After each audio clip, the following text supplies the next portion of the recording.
It's the weekend and you have financial questions that need answering. That can only mean one thing. It's time for Jill on Money, the show that takes the mystery out of your finances. Here's your host, Jill Schlesinger. Welcome to the Jill on Money Show. This is the program that takes the mystery out of your financial life. And this hour of Jill on Money is brought to you by Navy Federal Credit Union. So, as I said, we try to take the mystery out of your financial life. The way we do that is we encourage you to get in touch with us. All you need to do is go to our website, jillonmoney.com. In the upper right-hand corner, there is a box. It says Contact Us. When you click that box, a form will pop up. That's the email that we receive. And if you would like to join us live, which we love more than anything, just check the box. Mark will do everything else. While you're on the website, don't forget to sign up for the free weekly newsletter. It comes out every Friday. And when you do sign up for that, you'll also get our blog. I mean, you can go back and look at our past blogs. It's right there on the front door of the website. But it's kind of cool. You get to see what I'm thinking during the week. Okay, right now, let's get this party started. We are going to talk to Bella from Reno, Nevada. Did I say Nevada right? Is it Nevada, not Nevada? Yes, that's correct. Nevada. Oh. Phew, God, I passed the first hurdle. Okay, Bella, what's up? How can we help you? Well, so I'm in my 40s. I have a partner and we have a daughter who's 11. I have a business I've been running for the last 13 years, and I would like to do something different in about 6 years when our daughter is done with high school. And so we have a few rental houses in our house. And a few? Hold on a second. Wow. You're like, you're in the, all right. And here's a reference you won't get. The Ethel Mertz category. Okay. That's a little I Love Lucy. Who is a landlady who's very, I don't know the new version of that. So wait a second. Before we go any further, I just want to make sure I understand this. You're in your 40s. You got a partner, you got a daughter, and you're self-employed right now. And when is the time where you want to make some changes potentially? In about 6 years.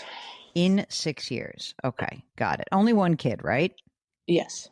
All right. Now keep going. Tell me more about what these changes look like for you.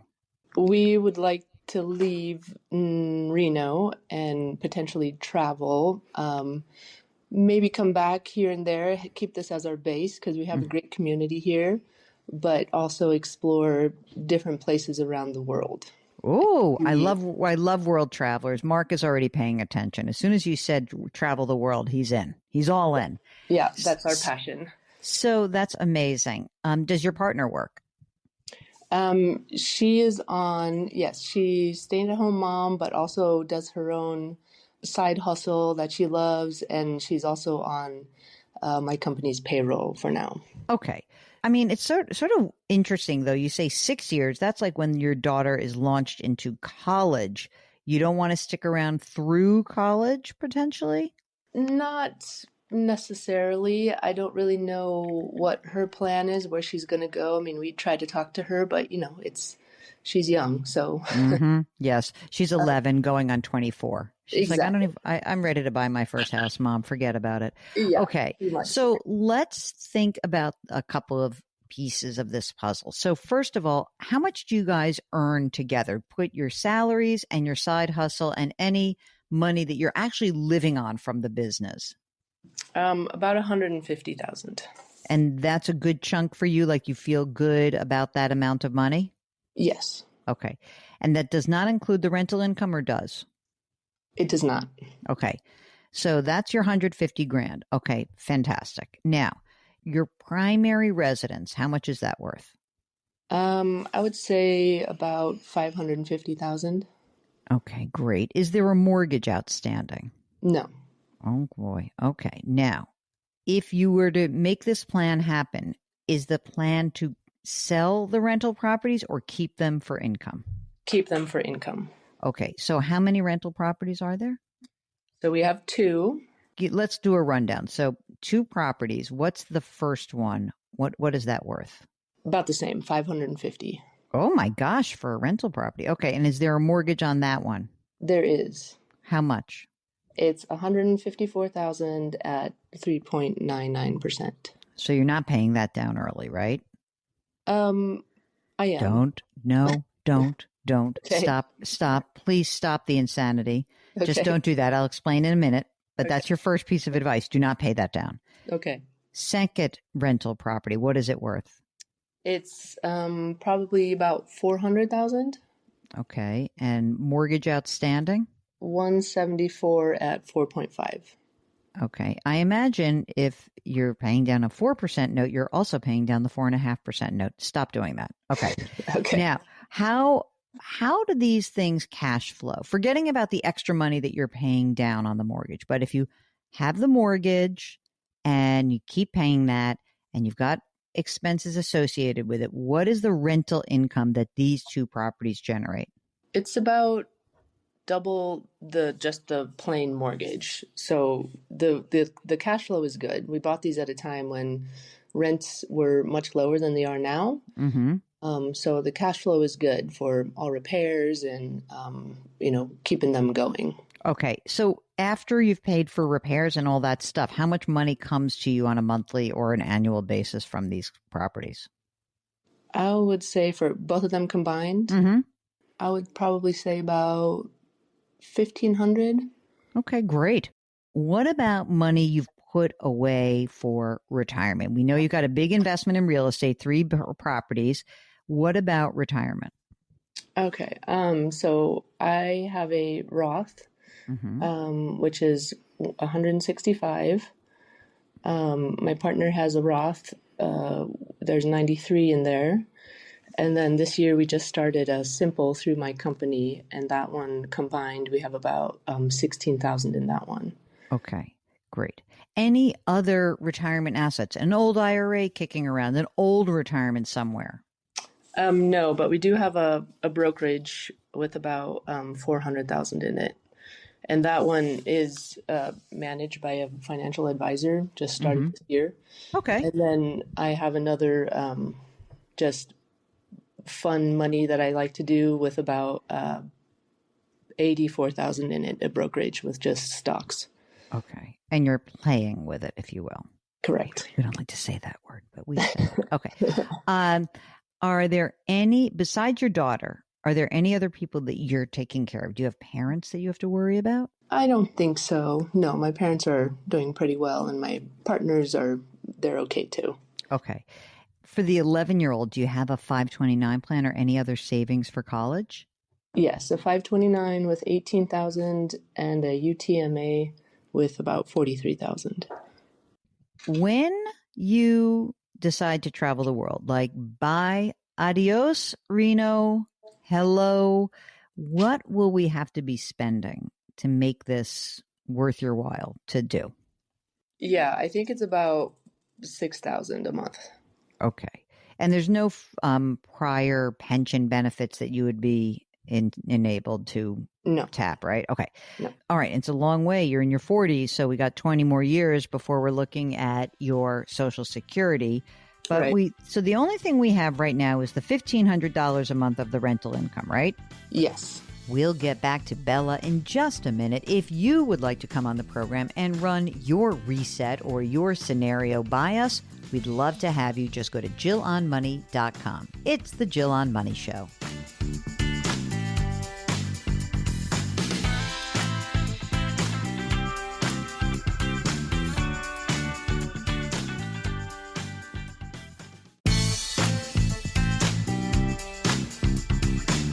Back to Jill on Money, where Jill Schlesinger helps you take the mystery out of your finances.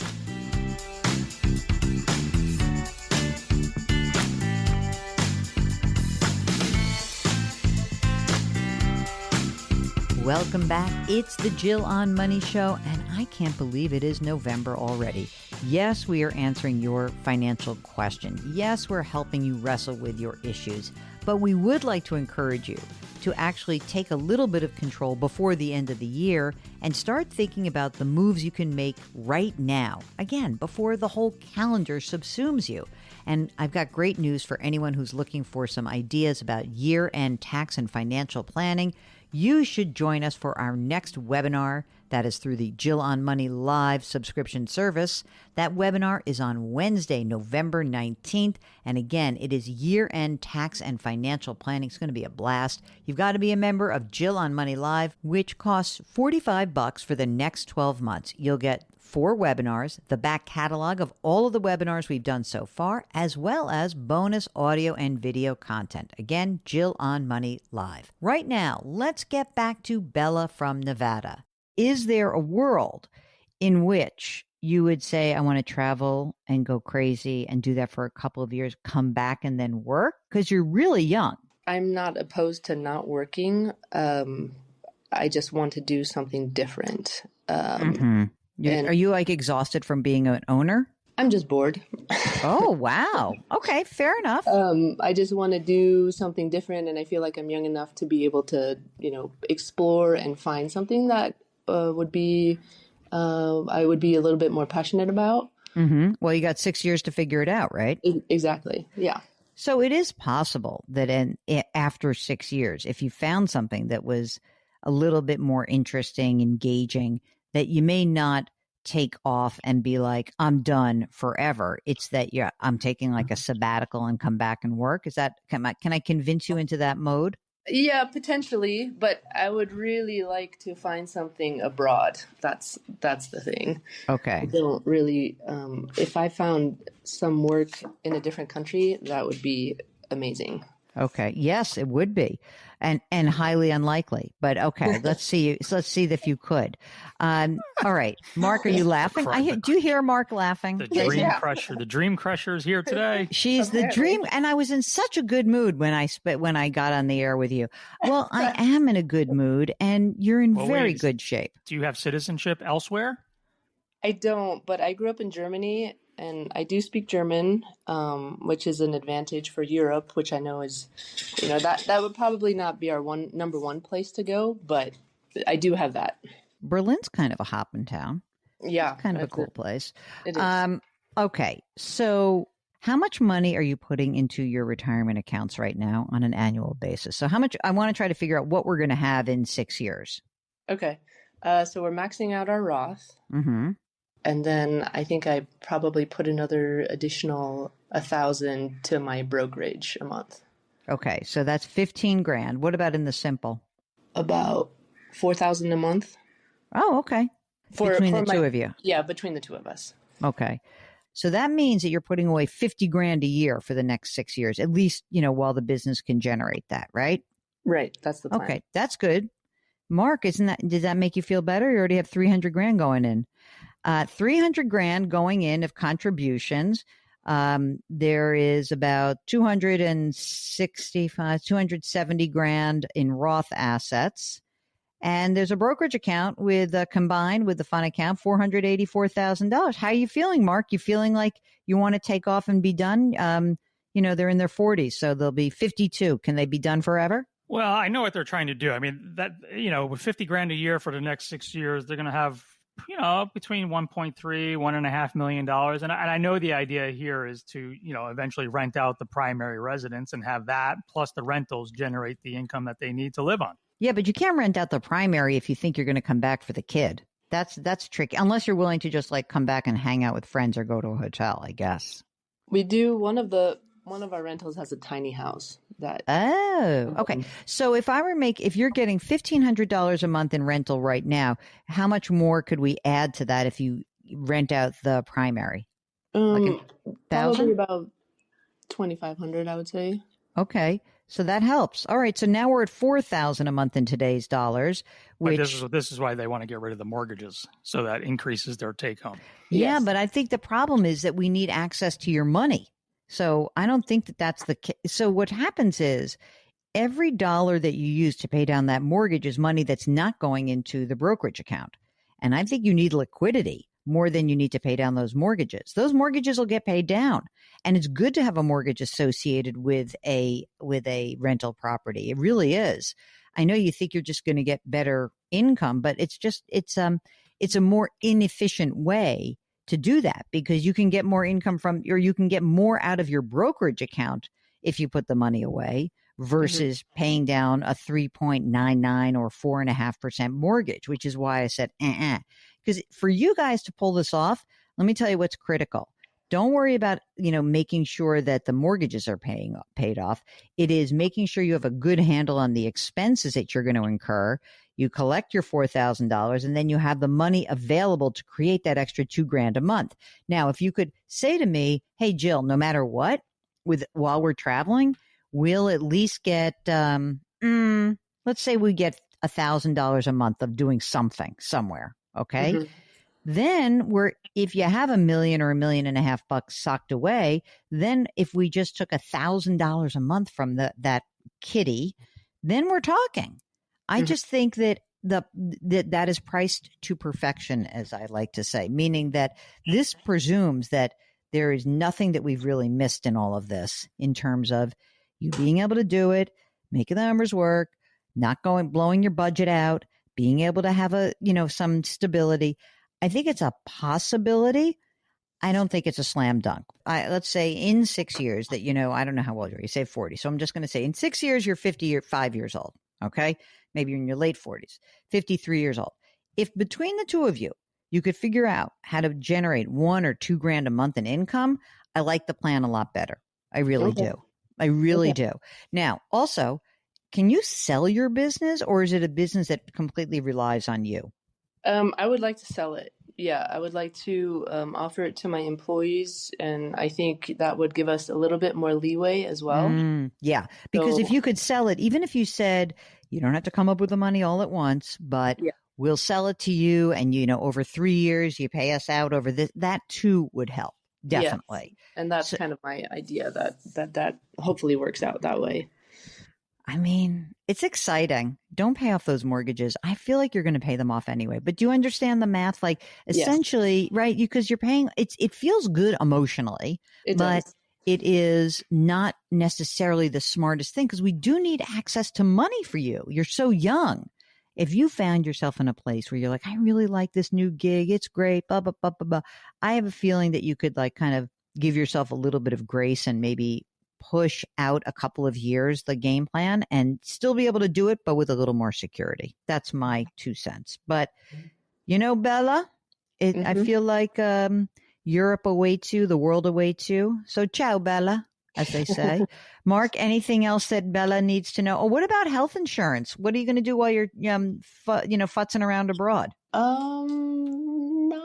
I haven't really thought about that. We're in pretty good health. So okay, well, you need insurance, so you're going to have to investigate that. You're going to have to do, okay? Sure. For sure.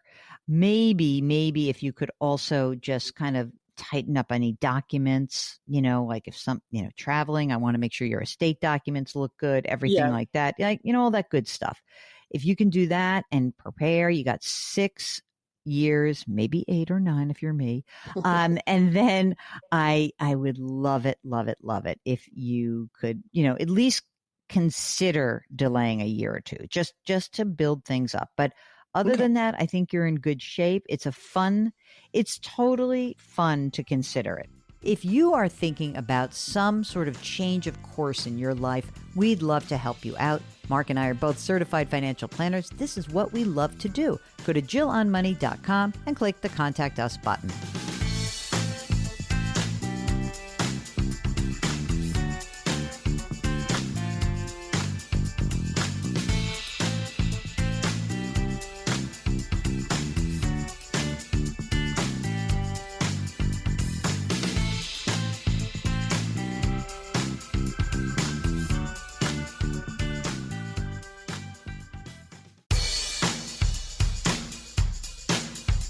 Do I invest here? Should I put my money there? Jill Schlesinger can help you. Back to Jill on Money.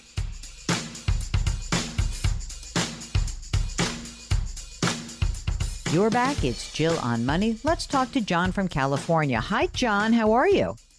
Good morning, Jill. Good morning, Mark. I'm good. Thank you very much for helping me with my question. Okay, so what's going on? What can we do for you?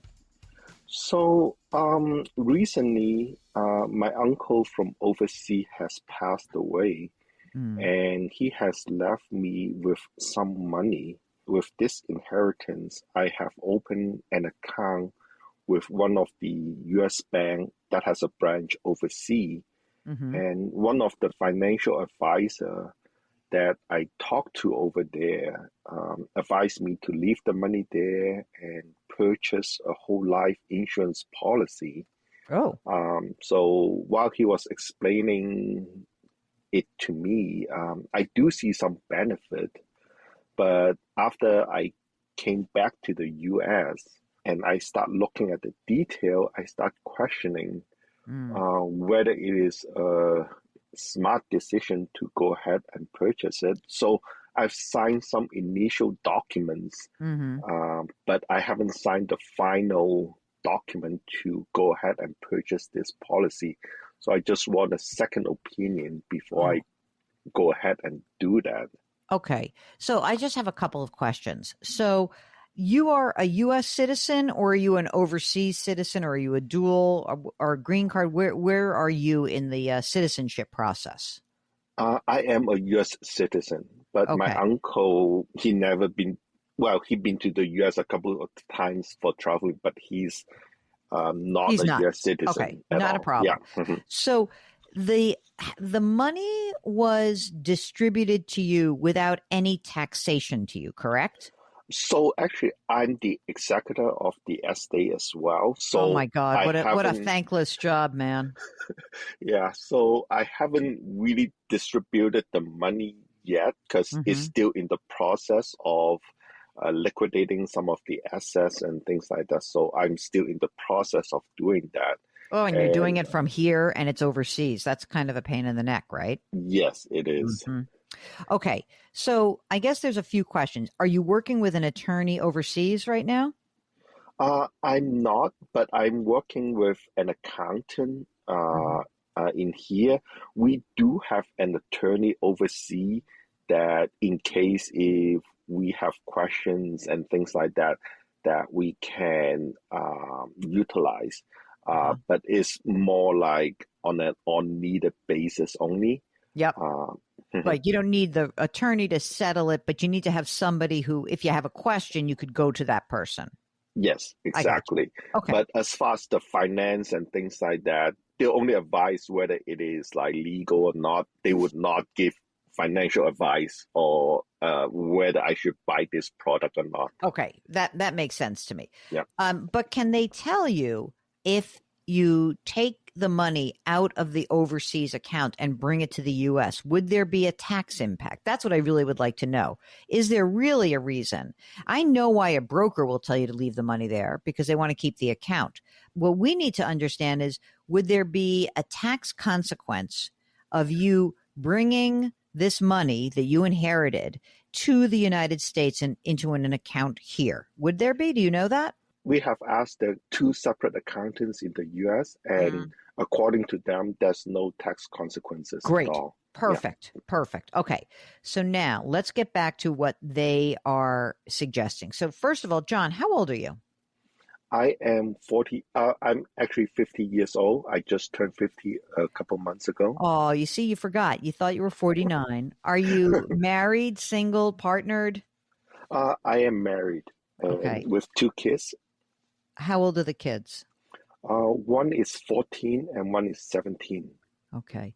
And is your spouse, do both of you work full time or not?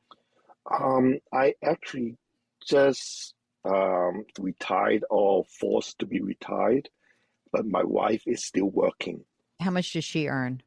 She makes about $200 a year. So you had a forced retirement. Oy, I'm sorry to hear that.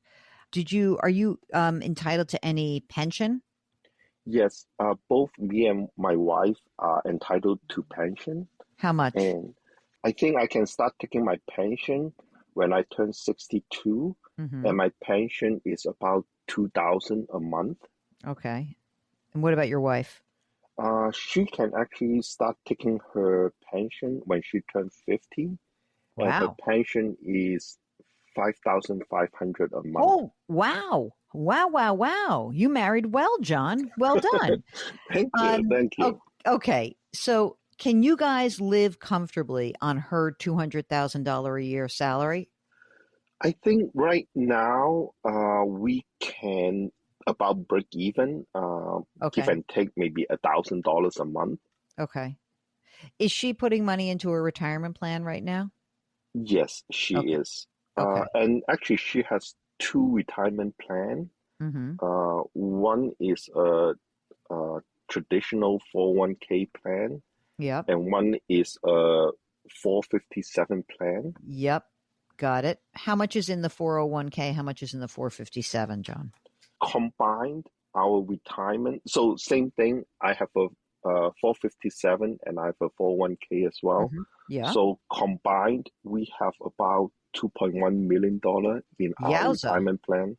Amazing. That's great. What about non-retire? Do you have any Roth assets? We have a very small Roth, probably less than 20,000 in our Okay. Roth. Okay. And what about money for the kids' education, the 14 and the 17-year-old kids? Yes, so we have set up a 529 plan for them, and Mhm. combined, we have about 210,000 in there. Great. Do you guys have a brokerage account also, or just the retirement accounts and the Roths? Yes, we have two separate brokerage accounts, but combined, there's only about 30,000 in there. Okay. When you look at your expenses right now, you say you're breaking even, but is your wife contributing to the 401k and the 457 right now? Yes, she is. I think for the 457, she's contributing to the max. Mm-hmm. I think this year is close to 30,000. Mm-hmm. And for the 401k, she's contributing 6%, which is what the company would match. So she's contributing to the minimum where the company would match her. Okay. You're listening to Jill on Money. We'll be right back.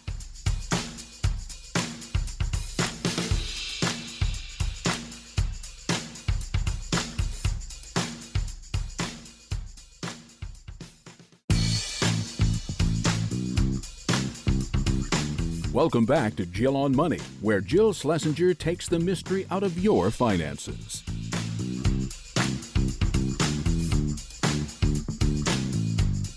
Welcome back. It's the Jill on Money Show. We are trying to help you navigate your financial journey. If you've got a question, just go to jillonmoney.com. Let's get back to John from California. I mean, she is saving money, even though you say you're breaking even, right? You're probably she's probably putting 40 grand total into the two plans, right?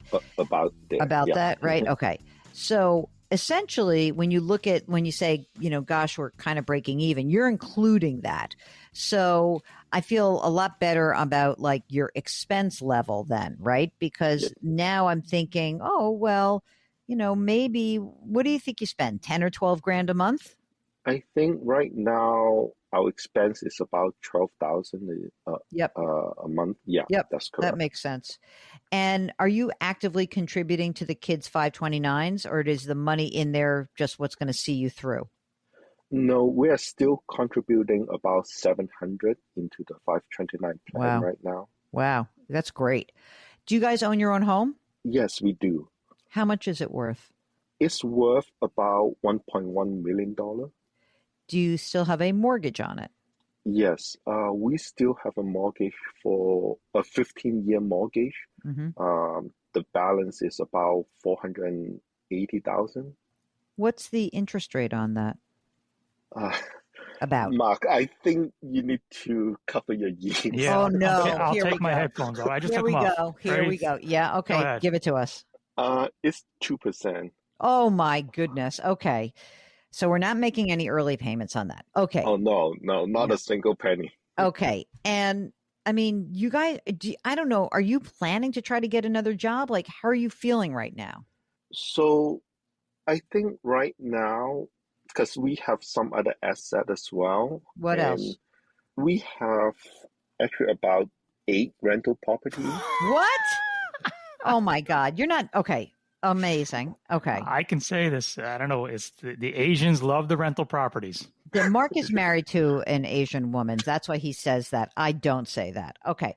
8 rental properties. Holy moly. Okay. And these are all cash flowing nicely for you. I don't have to go through each one because I imagine that this is a full-time job. That's why you don't have to get a job. Yeah, so I'm managing them myself, Yep. and we're cash flowing about 40,000 a year. Okay. So just to be clear, your wife's making this 200 grand a year. You've got a couple $1,000,000 saved already. You are also entitled to pensions in the future, and you've got these 8 rental properties. So everything is fine. Now, I know that you actually have come on the air to talk about this financial advisor that said, leave the money in the foreign country and go out and buy a life insurance policy. By the way, we didn't talk about this. How much money did you actually inherit? What are we talking about here? So I think my portion of it would be around 2.5 to 2.6 million dollar. Oh my God. Okay. So this is now you're in the lucky sperm club. I'm sorry about your loss, but oh my God. Okay. You ready for the answer to this question about whole life? Yes. Do not do this. Mhm. Absolutely do not do this.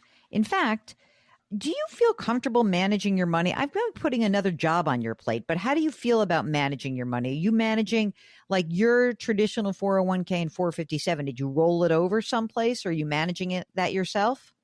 Yes, I roll it over to a Fidelity account, Yeah. and I talked to the financial advisor in Fidelity. Yeah. So their advice is also to have them manage it. It doesn't seem like they're providing a lot of value except for just managing my account. Because I try to ask them, like with all the real estate, with all the Yeah. other There's a things, lot like going on for you. I yeah, have an idea for you. So I think that, okay, so no to the whole life policy. You do not need a whole life policy. There's absolutely no reason to do that. I would get the money here. I would open an account. I would work with a certified financial planner, somebody who's going to take into account everything. You're kind of like the reason why I think it would be helpful for you to have somebody at least look at this, build a financial plan, help you with the investing is that you have a complicated life. Even though you're not working right now, you have a very complicated financial life between you not working, your wife is working, the young kids, the rental properties, all this stuff, and the inheritance. I think you should seek counsel. Okay. So when we get off the air, Mark's going to send you a couple of names of folks who can help you out. Okay.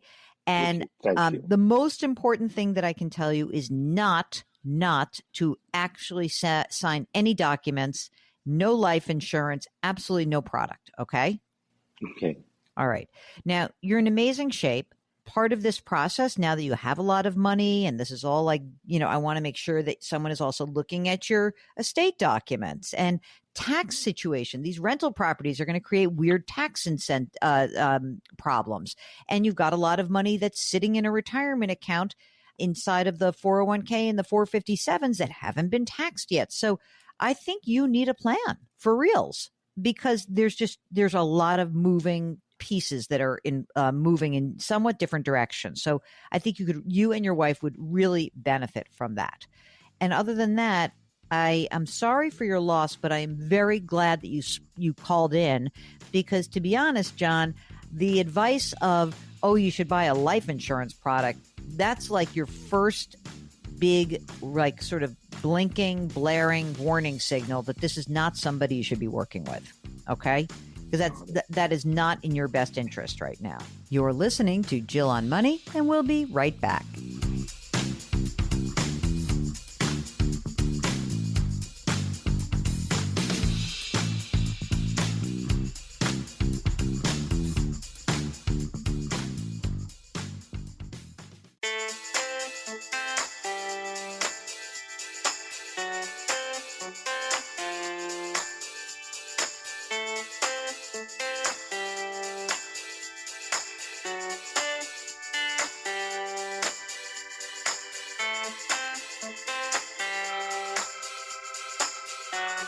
You're back. It's the Jill on Money Show. We are here answering your financial questions, and sometimes you'll notice that a lot of the questions that we answer are really big life decisions. And the only thing that Mark and I are qualified to do, we're not shrinks, we're not therapists, but we are qualified as a result of getting that certified financial planner designation, is to try to help you see how the resources you have, the money, the assets you've accumulated, how those resources can help you get you where you'd like to go. So if you've got something on your mind, you've got a question, just go to JillOnMoney.com, click the Contact Us button, write us a note, and if you'd like to join us live, of course, check the box. Mark will arrange to get you on the air.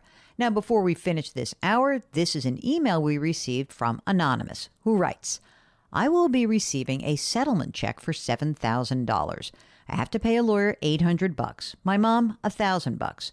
My question is, should I use the rest of this money to pay down a debt settlement of $17,000 or pay off my car loan of $3,000? At this time, I'm a government essential worker who is not getting paid. I don't have any savings. Should I just use the money to pay the bills until the government reopens? Anonymous, I think keeping liquid is exactly what you should do. I know that you have these debts, and of course you're going to pay them off, but the more important issue right now is keeping up with your bills, making sure that you don't go into debt anymore. So the game plan should be whatever money you have from the settlement check, after the lawyer's fees, after your mom, put that money into a high-yield savings account. Make sure that you stay current on all of your bills, and when the government reopens, you can choose then to maybe pay off the car loan and then start whittling down the debt settlement. When that government does reopen, and I know it will, get back in touch with us if you have any other questions. If you're listening to this and you have a similar kind of cash crunch, whether government related or not, get in touch with us. Go to JillOnMoney.com and click the Contact Us button. You're listening to the Jill on Money Show. We'll be right back.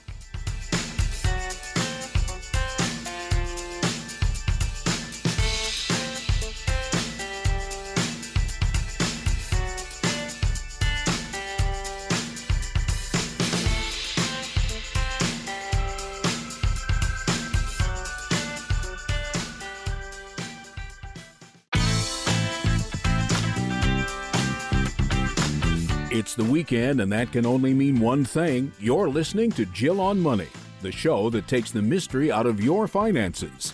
Here's your host, Jill Schlesinger.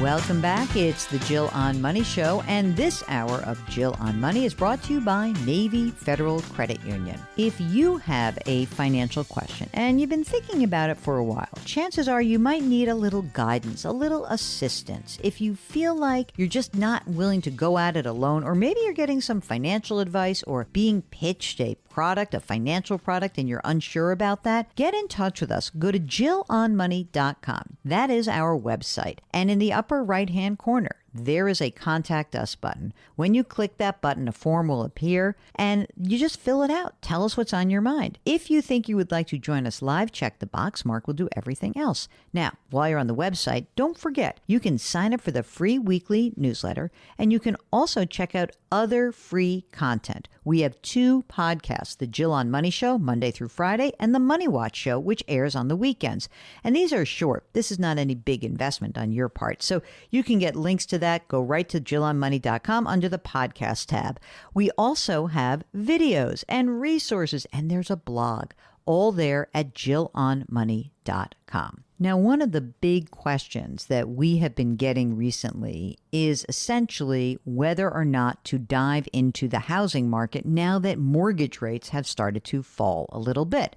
Now, I know we're not at 3% for a 30-year fix, but we are thankfully down from that peak of almost 8% for a 30-year fix, but now we're heading towards this 6% range, and things are settling in a little bit. So is now the time to do something in the housing market? That's been a question that you guys have been asking quite frequently.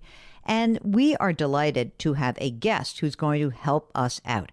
Christopher Davis is part of the home lending team at Navy Federal Credit Union. We had a nice, relaxed talk about what's going on in the market and what tips he has for anyone entering the mortgage market. Here's the beginning of our interview. Chris, we wanted to bring you on the program because we hear rumors that there is a little bit of a thaw in the home buying market. What are you seeing out there on your end? Well, sure. Lots of people are talking about mortgage interest rates on the decline, which, for years we've been talking about the opposite and higher mortgage interest rates that have been on the rise. We've had some reductions recently, and the outlook now, or the expectation as we look ahead, is that this is going to continue. And that's such good news because we've had so many people shut out of the market and so many people really contending with these high prices. So it's not just mortgage rates, obviously, but prices that have gone up by 30, 40, 50% in some parts of the country just in the last 5 years. So I guess the first question I have for you, Chris, is, when I got into the business of financial planning, which was already 100 years ago, we had this old rule of thumb that was called the 28-36 rule. Now, this meant, everybody listening, this was what it meant. It meant you shouldn't spend any more than 28% of your gross monthly income on housing and no more than 36% on all debts. So, Chris, is the 28-36 rule dead or is it still intact? So I've been doing mortgage lending for a really long time as well, Jill. And so, of course, the 28-36 rule is, comes back to my early days in mortgage and knowing that's what you needed to have. And really what it points to is no more than 28% of your gross income, so that's before taxes, should go towards your housing payment, and no more than 36% of your gross income should go towards your total debts. Today, there's a lot more flexibility in mortgage financing. Why is that? Just because you can't make these ratios work in a lot of parts of the country? Part of it is computers have made us smarter. And so, a lot of the underwriting of a mortgage loan has found out those hard numbers at 28 and 36, there can be some flexibility. There can be people that can afford to exceed those numbers and still are going to be very capable of meeting the requirements to make their mortgage payments and make the requirements of all their debts. Now, the other thing I would tell you is if you have fewer debts, then of course, being able to put more of your income towards your housing payment just makes sense as well. And so, that's where we talk about that first number, that 28%. I still think it's a good guideline. And so, us talking about this today and the listeners hearing that can go do that math themselves. Go, what would that mean for my housing payment? How's that compare to the rent payment that I'm making today? What are my total debts? And how do I try to bring them at least close to in line with those numbers? So a question about the flexibility. So there's more flexibility, there's better modeling. So correct. Explain to me a little bit about where do you find that flexibility? In other words, is it more qualitative? Hey, we know you're a doctor. And so you've got this mound of medical school debt, but we know also you make a lot of money. So is it more like the what you do? Or is it more that we have more experience with people who can put 10% down and they do this and we know over time? What's the flexibility derived from? Why should these models be better and more flexible? Let's just take one individual that wants to go out and buy a home and is looking for mortgage financing. When we look at that one individual, their unique financial picture is going to paint the picture. And we want to look at the full picture. How much money's in the bank? Is this person able to save? How much have they been paying for rent now? Are they accustomed? And have they been doing this for a while where they can put more of their income towards their monthly housing expense? How are they as far as, paying down on debt or eliminating debt?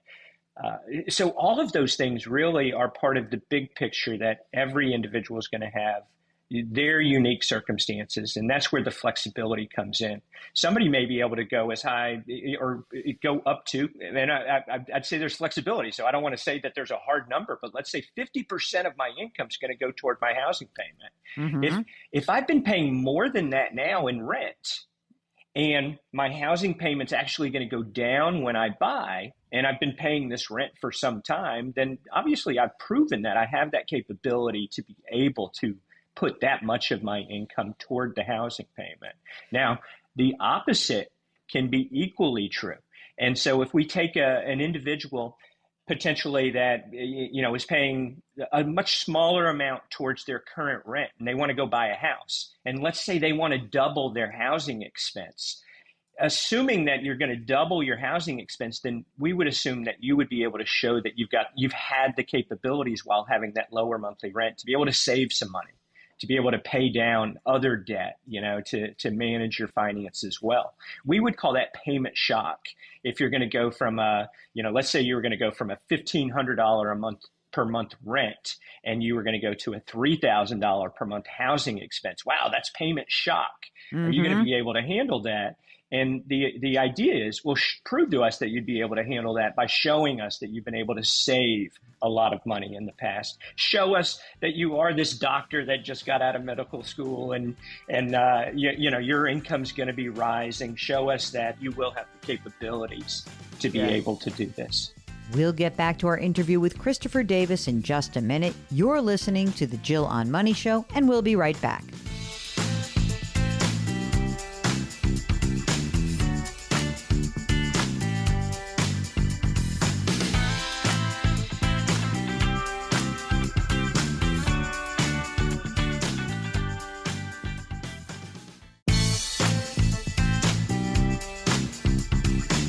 Back to Jill on Money, where Jill Schlesinger helps you take the mystery out of your finances.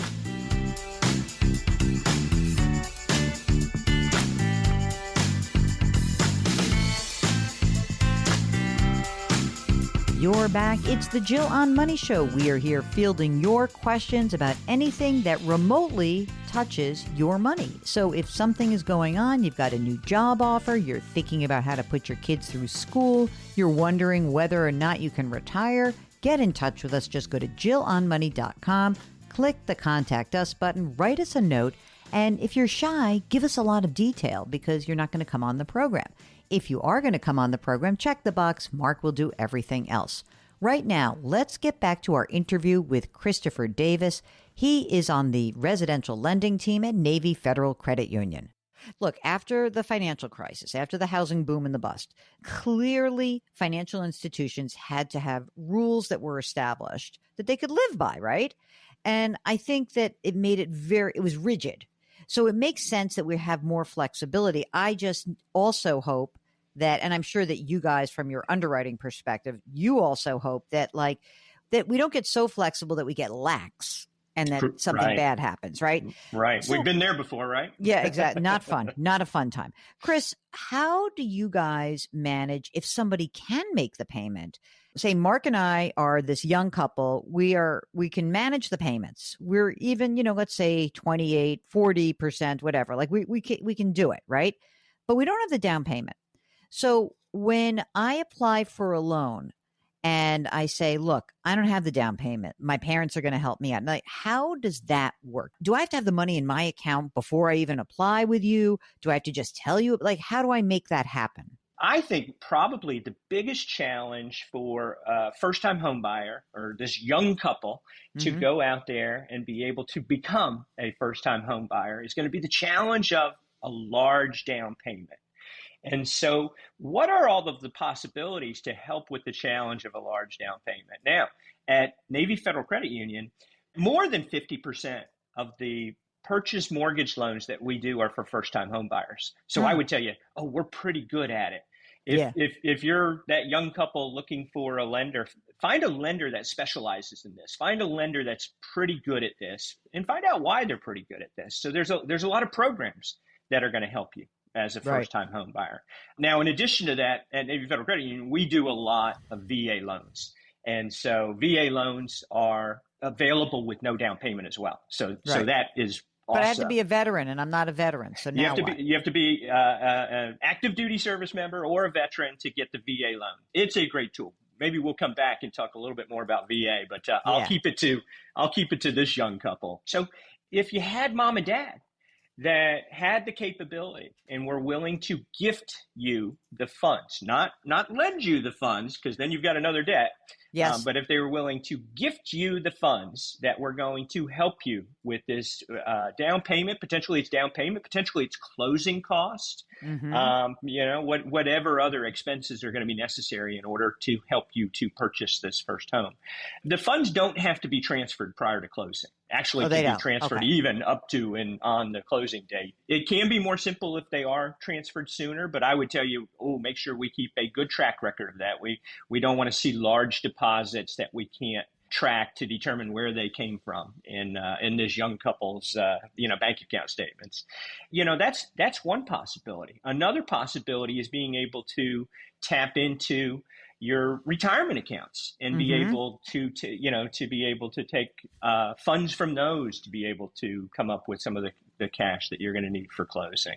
And the other piece that I tell you, and I think this is a big reason that at Navy Federal we do so much for first-time home buyers, is there's a lot of programs out there that don't require a down payment. And at Navy Federal, that's one of our specialties, is no down payment loans. Now, we talked about being able to do that on the VA. If you're a veteran or if you're an active duty service member, you can get that VA loan program.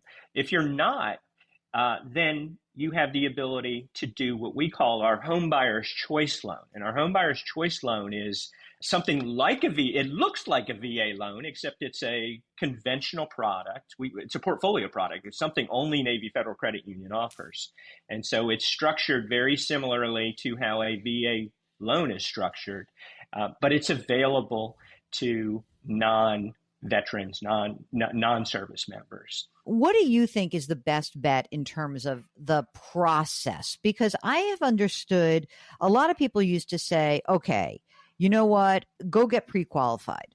So just so I understand this, pre-qualified is sort of your ballpark estimate, but pre-approval, that means that they're verifying your information. So do you prefer one versus the other? Is it better to just go out and just hurry up and just get pre-approved, or is pre-qualified okay? Pre-qualified is a great way to start. And so pre-qualified is something that anybody that's listening right now can go out and do this immediately. It's not going to cost you anything to get pre-qualified. It's going to basically tell you, based on what you state your income to be, what you may be able to qualify for. But I would tell you that it is not enough for you to go out and start shopping for a home. And so, but you talked about the process. So what is the process?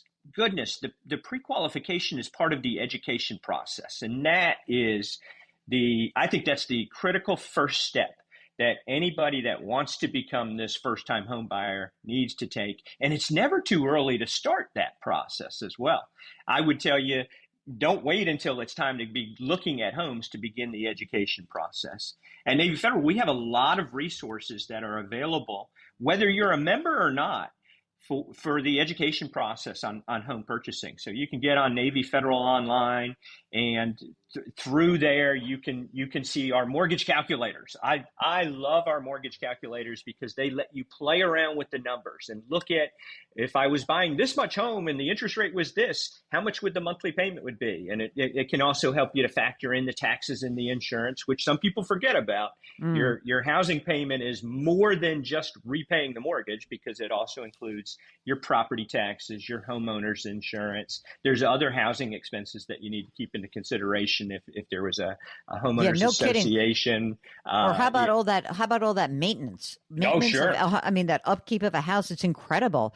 So, Chris, when I go into the mortgage calculation, I start playing with this, but then I'm ready to get, pre-qualified. Listen, if you're an employee, you get your W-2s and you get your tax returns and you get your bank statements. We have a lot of people who are small business owners, they're gig workers. What do the self-employed have to think about as they begin the mortgage and the house hunting process? Self-employed have to take into much more consideration for how their income is going to help them to qualify for a home. And sometimes it's how it's going to hurt them in qualifying for a home. Generally, we're looking for 2 years, and I should say 2 years or more, but we'll say not less than 2 years of steady or constant income and using that to qualify. And so, if you are that gig worker and you do this job for 3 months and then that job for 3 months and then you don't do anything for 3 months and then you're back at it, boy, this is very, very challenging in order to be able to help you to qualify for a home. Now, if you've been routine and you're part of that gig economy, or maybe the gig economy is just your second job, maybe you've got that regular 9 to 5 that you do when you do the gig economy. If you've been doing both for 2 years, then that's going to help you. If you can prove that income, show that income, and be able to document it over that 2-year time period.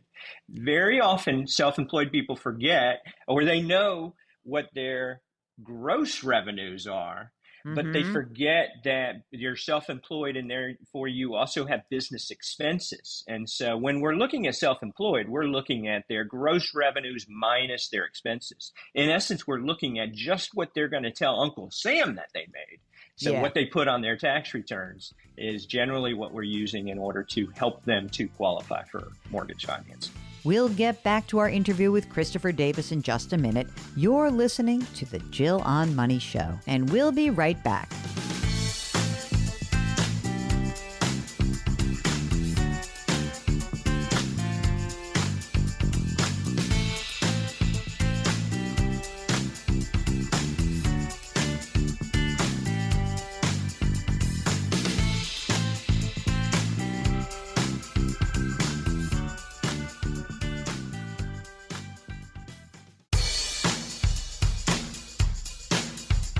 Do I invest here? Should I put my money there? Jill Schlesinger can help you. Back to Jill on Money.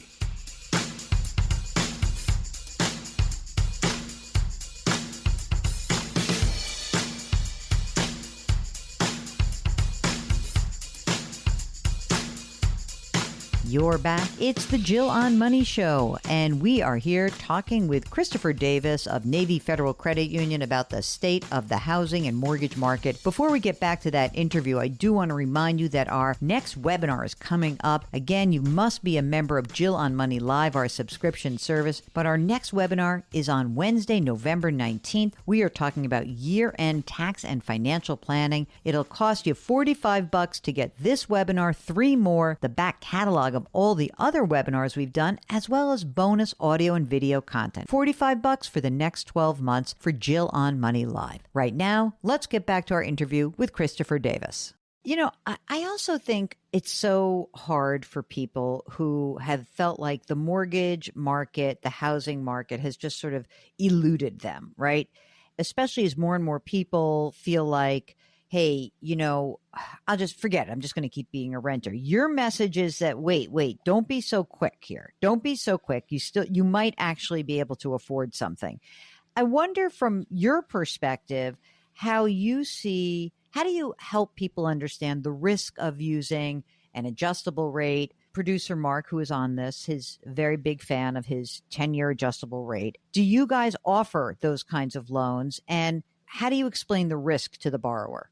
Yes, I am aware of Mark and his 10-year adjustable rate mortgage. He tried to join Navy Credit Union, but of course he couldn't. But that was his big problem to begin with. He had a much lesser quality institution, I'm sure. Mark, we can talk about how you may be able to meet the qualifications of Yes. Navy Federal Credit Union. But so before I answer that question, let me just tell you real quick. Navy Federal Credit Union today has 15 million members. We just hit that 15 million just Wow. a couple of weeks back. Congratulations. And who's eligible for members is all active duty and all veterans from all branches of services, and that includes the Department of Defense. But the biggest part of our membership is and their families. And so if Mark's mom or dad served in the military, if Mark's grandfather or grandparents served in the military, he likely will be eligible to meet Navy Federal Credit Union's membership requirements. Mark, and so, did anyone serve in the military? Not a direct line, no. So unlikely that'll work. Oh, man. My father liked to say, I mean, I don't know if I would qualify, but my dad was in the service for like literally barely any time. You know, he went in, it was like 1961. So no wartime for him. He literally said he played cards for 8 months in Texas. And he said it was a very lucrative time for him because he was a very good poker player. So I guess I could, but you would never be able to prove it. He's been dead for a while. Like, how am I could ever prove that? I have a picture of him in his uniform, but that's about it. When I have somebody that asks me a question like that, I tell them, go into one of our branches and tell them the story, and they can help you. But in addition to walking into one of our branches, you can get online and do it. So you can get on Navy Federal Online and apply for membership. Another very easy way is to call our call center, 888-842-6328. That's our main number, toll free. And they can answer your questions just like you gave me the question. Hey, my dad served at this time and this time. And I think if you can tell us his name and if you can tell us where he served and when he served, that it's very likely that they will be able to find that tie and get you membership. It may be much easier than you thought. Now, but let's go back and answer this ARM question for Mark. Yeah, there's got to be a way that we can help Mark. If we can't find a membership, I still think we can, Mark. So I'll continue to work with you on that. The adjustable rate mortgage programs are the right product for some people. But there's so many people that don't want to consider the adjustable rate mortgage, and we certainly don't want to push people in that direction if it's not the right product for them. For many people, they're choosing even shorter terms on the adjustable rate mortgage, like a 3-year or a 5-year. And Navy Federal does a lot of these with the 3-year ARM and the 5-year ARM. It's fixed for the first 3 years. It adjusts after that. Fixed for the first 5 years, adjust after that. And many of our members are choosing that because they know that they're going to be transferred. And so they're not going to be living in this home long term. And so they're like, why not take a lower interest rate when I know that I'm only going to be holding this mortgage for a shorter time period? Today's a little bit different. Just as we started this call, we talked about we are very likely in a declining interest rate market. And so today it's very likely, it's very different in the fact that if interest rates are lower a year from now, you may want to be considering a product that you'll be able to refinance at some point in time in the future. And that is likely very, very true, maybe even more true if you're saying, I'm going to live in this home forever, or I'm going to live in this home long term. Then it's even more likely that you're going to take an interest rate today and refinance it at some point in time in the future. At Navy Federal, we offer on some of our programs the no refi rate drop. And so what that means is you don't have to refinance in order to get a lower rate after closing. It's offered with our 100% financing military choice products, our home buyer's choice products, and our jumbo products, our jumbo fixed products. And so a home buyer that's looking for a home today and wants a fixed rate, but is expecting the interest rates to drop in the future, and doesn't want to pay the high cost of a refinance, can choose one of these products that offers the no refi rate drop. And for $250, instead of the big cost of refinancing, we will adjust their rate in the future. Now, one of the beauties of this program is you don't have to requalify in order to be able to do that. And it can be used throughout the life of the loan. So you can use it multiple times. The requirements are that it be at least 6 months and that you have made your payment on time for at least the 6-month time period since the last time you did one of these adjustments. Right. And so this is an outstanding feature. If you'd like to get in touch with us, just go to our website, JillOnMoney.com. In the upper right-hand corner, click that Contact Us button. When you do that, a form will pop up. That form is the email that we receive when you complete it. If you would like to join us on the air live, all you need to do is check the box and Mark will do everything else. While you're on the website, don't forget to sign up for the free weekly newsletter, which comes out every Friday, but also entitles you to getting our blog. So that's kind of a fun feature that we've added. You're listening to the Jill on Money Show, and we'll be right back.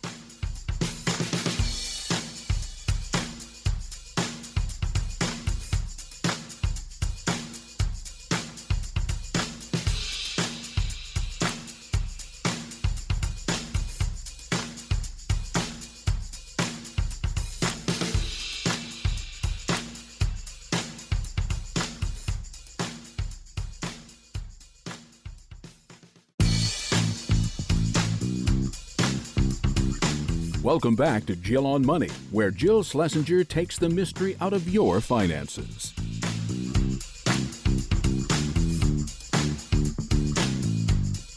Welcome back. It's the Jill on Money Show, and we are here answering your financial questions, but we're also here to demystify the mortgage market. Let's get back to our interview with Christopher Davis. He's on the home lending team at Navy Federal Credit Union. If you are using a VA loan, is that the down payment requirement is much lower. Now, what are the risks? And obviously the potential is like, wow, you might get into a house with less money down, but what are the risks of doing that?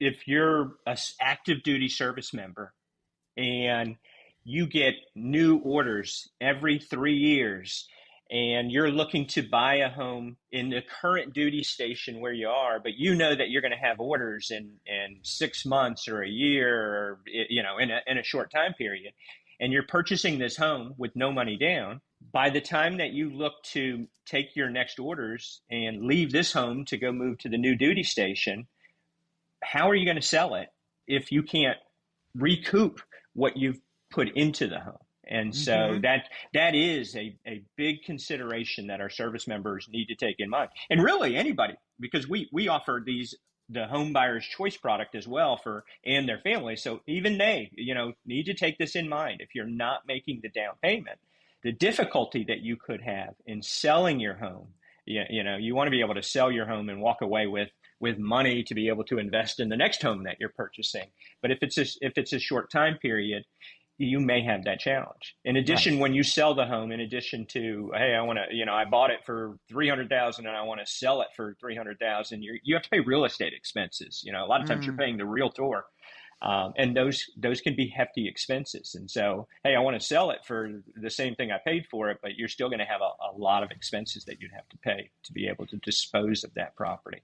So these are very important considerations to be making. And every individual out there has those unique needs that help them with making those determinations. Very often, I don't know if it's very often, but we'll just say frequently enough, our service members that are purchasing a home in their duty station are doing that on the onset of their transfer. They expect that they're going to be at this duty station for 3 years or longer. Sometimes they're purchasing the home there knowing that even when they get the next order, their family is going to stay at that locale and stay in that home. Sometimes they know that they are going to be moving 3 years later with the next orders, but they realize that they're going to be able to retain that home and it'll make a great rental property for them as well. And so we see, if you're one of these active duty service members purchasing homes, have a strategy. Have a strategy. They call it PCSing, which is the permanent change of duty stations. And so the idea is make sure that you know what you're getting into, and make sure that you have a plan. Let me ask you something. You've seen so much go on in the housing market. You've seen so many trends, ups, downs. I'd like to finish with you highlighting some of the big mistakes that people make when they are entering into the housing market. And it doesn't have to be just, about running the numbers. We know you and I both agree, like, you don't run the numbers, you can't do this. The stakes are really high. But what are some other mistakes that you think people are making that can be avoided? Help everybody understand what it is that they should be on the watch for. Number one, and I think I already mentioned this, but my number one piece of advice is get educated and start early. I think very frequently home buyers are out there, and to some degree they start on a whim. And they've been talking about it for a long time, but they haven't gotten their act together. Now, Jill, I'm sure these aren't your listeners. Your listeners, you're no. We got a little bit of everything. Don't worry. We have some financial screw ups. We love them. They're part of us. But this is why I say get educated. So as I think about Navy Federal, and I think about just what we have available online, we have the calculators that I talked about. We have a home buying center. Everybody, whether you're a member or a non-member, can get onto Navy Federal Online, look at our home buying center, and they're going to find all types of educational opportunities. One of the things that we do at Navy Federal that's a little bit different is we offer live member education. Now, I talk about it being live, but we do it both in person. So we do it in branches around the country in person, but we also do it virtual. So if you're not near a branch or you just don't want to leave the house, you can still register and attend some of our live home buying member education sessions. And I strongly encourage that. It's a great place. Part of the reason we teach it live is so that you can ask your very specific questions as you're getting educated on these things. The educational resources that we offer, Making Sense, Home Buying Center, all of those things, easy starting point is to get on Navy Federal Online. The second piece of advice is make sure that you're getting trusted guidance. And this is another thing where I would say, I don't feel like it's ever too soon to get started. We talked about the pre-qualification versus the pre-approval. And at Navy Federal, we also offer a verified pre-approval, which means before you go shopping, potentially you've already gotten the full approval with all of the documentation in. So that's the verified pre-approval. It's a step beyond the mortgage pre-approval. Generally, these 3 steps are great steps for every person to take. And it's never too soon to get a pre-qualification. It's never, you can't do that too frequently. And then when you decide it's time that you're going to go out there and start looking at homes is when you're going to get the pre-approval. If you missed any part of this interview with Christopher Davis of Navy Federal Credit Union, you can always go to our website, JillOnMoney.com, and click the radio tab. You're listening to the Jill on Money Show, and we'll be right back.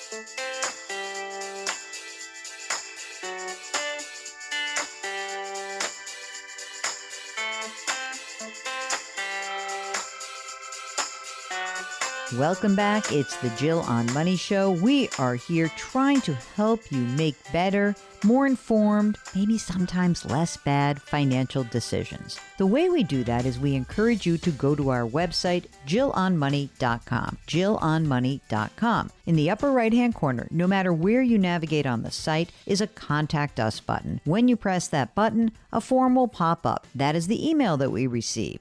Again, if you're shy, you don't want to come on the air with us, give us a bunch of detail. If you would like to join us, check the box. Mark will arrange to get you on the air live. When you are on that website, there are so many great things to check out. Mark does such a great job with our website. You can sign up for our free weekly newsletter, which comes out on Fridays. And that weekly newsletter will also entitle you to my blog. But if you want to read past blogs, you can just go right there under the blog tab. And there's a whole bunch of stuff that I've written over the course of the years. There's also a resources section and a video section where you can watch some of my appearances on CBS News. All there at JillOnMoney.com. Now, before we conclude the program, let's take an email from Patricia, who writes about annuities and wants to know, how do you feel about them? She mentions 2 big insurance companies that have presented her with different annuity options. And she writes, I'm 71. I plan to retire in the next 2 or 3 years, and I have approximately $560,000 in my retirement portfolio. Well, Patricia, let me start by saying, please don't do anything. We don't know enough about you to help guide you towards the best conclusion, but my gut tells me that given where you are, given that this is money that is already in a retirement portfolio, I'm not exactly sure why we would be looking at annuities, but maybe I'm missing something, so I'd love you to get back in touch with us. Really, just do that. Okay, now that's it. That is the program, and you know that you can get all of our information on our website, JillOnMoney.com. That's JillOnMoney.com. Our music is composed by Joel Goodman. Mark Talercio is our executive producer and king of all things web. We always like to remind you to try to lift someone up. Change your work, change your wealth, change your life. Thanks for listening. We'll talk to you next week.